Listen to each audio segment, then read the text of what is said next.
Quelques semaines après la réouverture de la ligne Paris-Milan sous la falaise de la Prat, c'est au tour des voitures de pouvoir réinvestir la route départementale 1006 en aval. Les blocs massifs de roches avaient enseveli la route.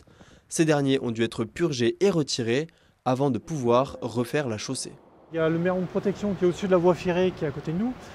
Ce merlon était plein, les blocs ont débordé, donc là devant nous la route est toute propre, mais il y a encore l'espace de 2 mois, on avait des blocs qui faisaient 5, 6, 10 mètres de haut et on avait des blocs le plus gros 70 mètres cubes. Voilà. C'est effectivement une question qu'on se posait, il y a des murs à l'aval de la route qui soutiennent l'eau parce qu'on a l'arc qui est juste à côté. Et la bonne surprise c'est que ces murs étaient construits pendant l'ancien, étaient bien construits et n'ont pas cédé sous le poids de ces blocs. Donc ça c'était une bonne surprise. Ouais. Au cours du chantier, les automobilistes étaient redirigés vers les routes annexes, notamment sur l'autoroute A43 en direction du tunnel de Fréjus. Mais sans la RD 1006, c'est tout le trafic de la vallée qui s'est retrouvé fragilisé. C'est surtout les locaux et les touristes, bien sûr, ça évite de prendre l'autoroute. Ça concerne aussi les convois exceptionnels. Certains convois exceptionnels ne peuvent pas passer par l'autoroute, donc passent par la RD 1006.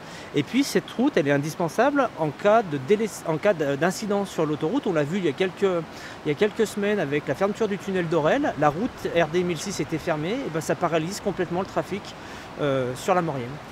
Pour les usagers du quotidien, la réouverture de cet axe marque un retour à la normale. Mais pour certains, malgré la sécurisation de la falaise, la crainte persiste quant à l'idée de circuler à nouveau sur la départementale.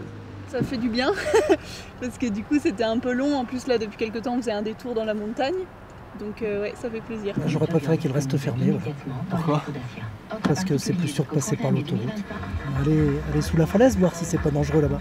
Je viens de passer, je viens de regarder. Vous n'avez pas confiance ? Ah bah non. Ça nous simplifie la vie, puis ça nous évite de grimper les côtes, etc. Surtout l'hiver avec la neige, etc. C'était pas évident.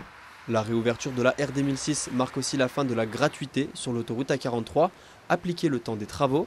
Cette dernière avait été décidée par le département pour inciter les automobilistes à s'y reporter.